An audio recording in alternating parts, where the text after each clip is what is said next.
Olá a todos! Esse é o vídeo complementar da quarta unidade do curso de febre aftosa. Esse vídeo vai tratar sobre o hospedeiro. O meu nome é Caterine Fragoso, sou médica veterinária, auditora fiscal federal agropecuária e trabalho como unidade técnica virtual no Departamento de Saúde Animal. Também faço parte da equipe de instrutores do curso de febre aftosa, coordenado pela Divisão de Febre Aftosa do DSA. Vamos começar com a susceptibilidade dos vírus da febre aftosa. Quais são as espécies susceptíveis? Bom, existem mais de 100 espécies de animais domésticos, silvestres ou de laboratório que podem se infectar com o vírus da febre aftosa de forma natural ou artificialmente. Esse vírus ele vai afetar principalmente os membros da ordem Artiodactyla, que são os mamíferos biungulados. Acredita-se que a maioria das espécies nesta ordem sejam suscetíveis em algum grau. Entretanto, é considerado como uma infecção natural apenas de bovinos, ovinos, bubalinos, caprinos, suínos, bisões, javalis, camelos, lhamas, alpacas, vicúnias, guanacos, antílopes e cervos. No caso do bovino, ele é um importante hospedeiro de manutenção na maioria das áreas endêmicas. Outras espécies susceptíveis incluem cervídeos criados em cativeiro ou em rebanho de criação, tais como as renas, cervos e alces. Lhamas e alpacas podem ser infectadas experimentalmente, embora atualmente não haja casos confirmados a campo. Tem experiências que sugerem que camelos bactrianos podem desenvolver a febre aftosa, mas os dromedários têm pouca ou nenhuma susceptibilidade a esse vírus. O vírus da febre aftosa também já foi relatado em pelo menos 70 espécies de biungulados silvestres ou de cativeiro, incluindo búfalos africanos, bisões, alces, camurças, girafas, gnus, impalas e várias espécies de cervos, antílopes e gazelas. Os búfalos africanos são importantes hospedeiros na manutenção do vírus na África.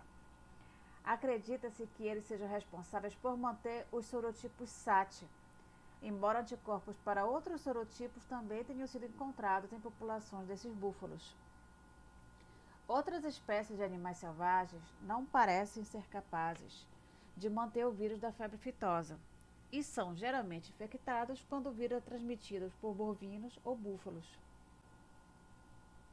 Ainda há algumas espécies de animais não biungulados que são susceptíveis, tais como ouriços, ursos, tatus, cangurus, capivaras, ratos e camundongos. Mas acredita-se que esses animais não sejam importantes na transmissão do vírus da febre aftosa a campo. Casos clínicos foram relatados em elefantes asiáticos em cativeiro, mas há poucos relatos do vírus da febre aftosa em elefantes africanos. E essa última espécie não é considerada suscetível em condições naturais na África do Sul. Na tese de doutorado do auditor fiscal federal agropecuário Diego Viale dos Santos, o mesmo fez um levantamento de qual seria a espécie animal suscetível mais afetada no mundo, de acordo com as ocorrências registradas na OIE no período de janeiro de 2005 a maio de 2018. Nesse estudo, a espécie bovina prevaleceu com 66,74% das ocorrências, seguido pelos suínos, com 15,13%, ovinos, com 10,32%, caprinos, com 5,9% e, com índices bem menores, bubalinos, camelídeos e espécies silvestres. E os humanos? Humanos são suscetíveis ou não à febre aftosa? Na verdade, eles não são suscetíveis à doença, mas há alguns raros relatos de infecção acidental ocupacional. No entanto, o ser humano tem uma importância epidemiológica quando ele atua como vetor mecânico do vírus da febre aftosa. Também existe uma doença comum em crianças chamadas em alguns lugares de febre aftosa e ou doenças de mãos e boca. Embora essas doenças sejam causadas por um picornavírus, o vírus da febre aftosa em biungulados é um aftovírus e o vírus que causa a doença em humanos é o enterovírus. Então, apesar de ter um nome semelhante, uma sintomatologia de aftas, né, na região de bocas e pés, não tem relação epidemiológica dos vírus da febre aftosa e da doença da mão e boca. Os equinos não são susceptíveis à febre aftosa. Embora possam contrair a estomatite vesicular, que causa sintomas e lesões muito semelhantes, eles não possuem receptores para o vírus da febre aftosa. Transmissão.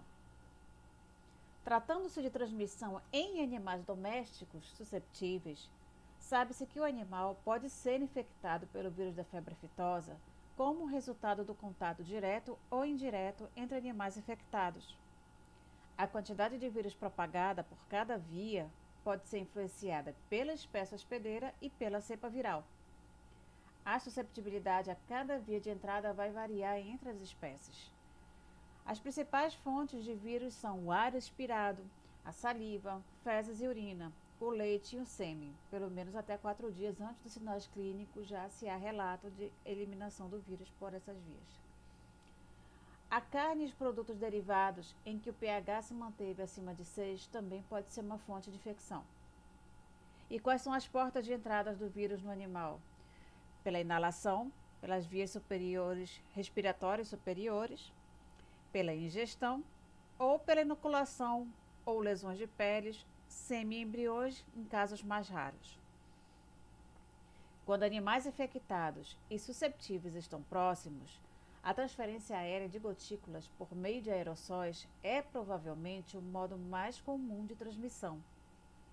Os bovinos são altamente suscetíveis à infecção pela via respiratória, enquanto que os suínos necessitam de doses infectantes muito mais elevadas, em torno de 80 vezes maior do que a dose infectante para bovinos.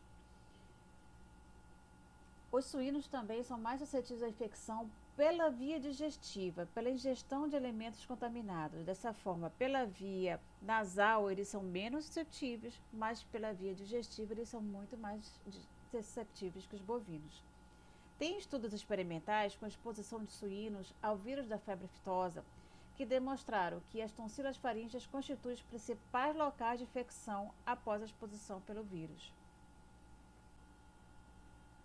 Os ruminantes excretam menos vírus por aerossóis, em contraste com os porcos, que eliminam altas doses de vírus por essa via.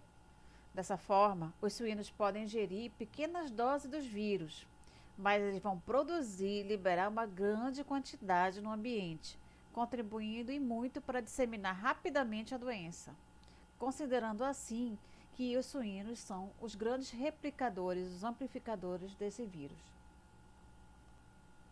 Essa imagem aqui vai demonstrar a eliminação do vírus dependendo das diferentes espécies. E na imagem abaixo mostra o grau de susceptibilidade ao vírus também de acordo com a espécie e eliminação, onde nós vemos que para a eliminação do vírus, os suínos eliminam quantidades muito maiores de vírus, né? E os bovinos, eles têm capacidade de inalar quantidades muito maiores de vírus que as outras espécies.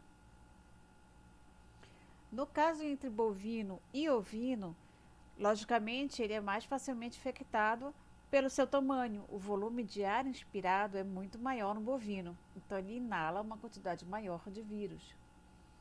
Dependendo da cepa do vírus da febre aftosa, nem sempre todas as espécies suscetíveis são atingidas, mesmo convivendo na unidade epidemiológica afetada.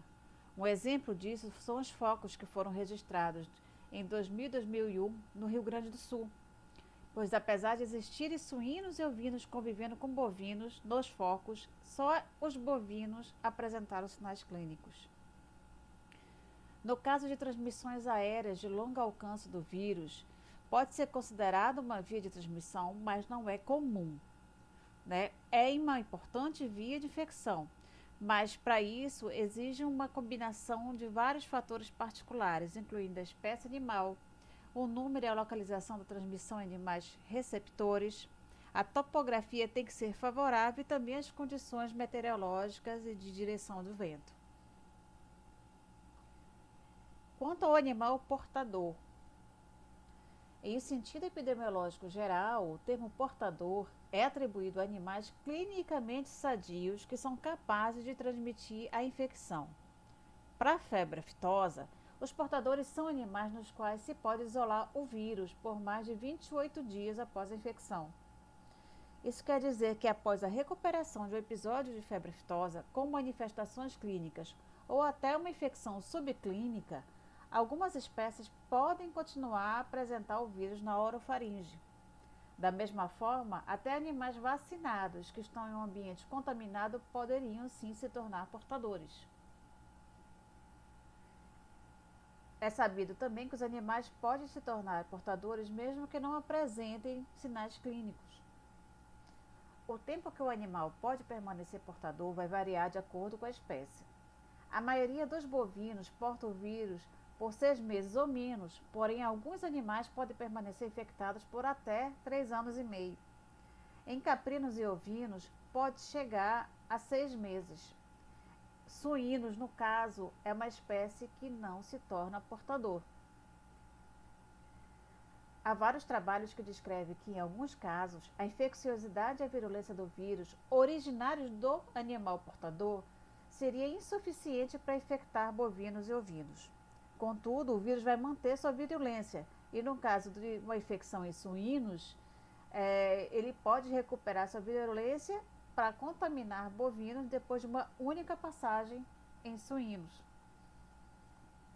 O búfalo africano pode ser portador por pelo menos 5 anos e há relatos do vírus persistir em um rebanho de búfalos africanos por pelo menos 24 anos. Na maioria das espécies, o vírus da febre aftosa pode ser encontrado apenas no líquido esôfago-faríngeo e não em outras secreções ou excreções, por exemplo, suaves orais ou nasais. Contudo, o isolamento do vírus foi recentemente relatado a partir do fluido nasal de búfalos asiáticos infectados experimentalmente durante 70 dias. Embora haja vários relatos de transmissão aparente desses animais no campo e do líquido esôfago-faringiano ser infeccioso se injetado diretamente no animal, todas as tentativas de demonstrar transmissão entre bovinos domésticos em contato próximo durante experimentos controlados falharam. Quanto aos reservatórios na vida livre, os animais silvestres suscetíveis, o único considerado reservatório do vírus da febre aftosa de importância epidemiológica é o búfalo africano, que é o Cícero scapher. É um animal silvestre que não existe no Brasil.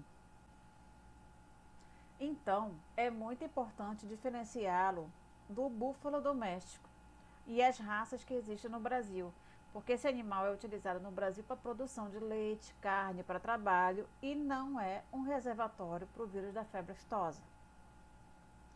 Tanto é que aqui a gente pode demonstrar que existem diferenças, inclusive genéticas, no número de cromossomos das duas espécies. Então, são duas espécies bem distintas que não têm nenhuma vinculação epidemiológica entre si. No caso do búfalo africano, ele se mantém por até 5 anos como portador do vírus e é a única espécie animal comprovadamente capaz de transmitir o vírus na condição de portador. Por causa dessa condição diferenciada do búfalo africano, o combate à febre aftosa nos países onde ele é encontrado é muito desafiador. No Brasil, não há animais silvestres que desempenhem papel de reservatório, embora haja várias espécies suscetíveis, como por exemplo as capivaras, as antas, cervídeos e taiaçuídeos, entre outras. Se tem demonstrado experimentalmente que a capivara possui alta susceptibilidade ao vírus da febre aftosa. A sua eficiência como transmissor a outras capivaras ou a bovinos está relacionada à associação com áreas endêmicas da doença predominantes na América do Sul, onde se tem a capivara como potencial reservatório da enfermidade. Porém, dada a densidade populacional de capivaras em condições naturais, é muito difícil imaginar que a espécie sozinha consiga manter o endemismo sem passagens alternadas do vírus capivara-bovino-capivara. Na grande maioria das situações, se conclui que a vida selvagem não desempenha um papel significativo na manutenção das infecções por febre aftosa. Em um estudo realizado e publicado, foi evidenciado cientificamente que, à exceção da África subsaariana, o controle efetivo da febre aftosa em animais domésticos vai resultar tanto na proteção da pecuária quanto da vida selvagem. Bom, pessoal, então essas foram as informações complementares que queríamos passar para vocês em relação ao hospedeiro, a unidade 4. Esperamos que vocês estejam aproveitando o curso. A gente agradece a atenção e aproveitem e tenham um excelente restante de curso. Muito obrigada e até logo.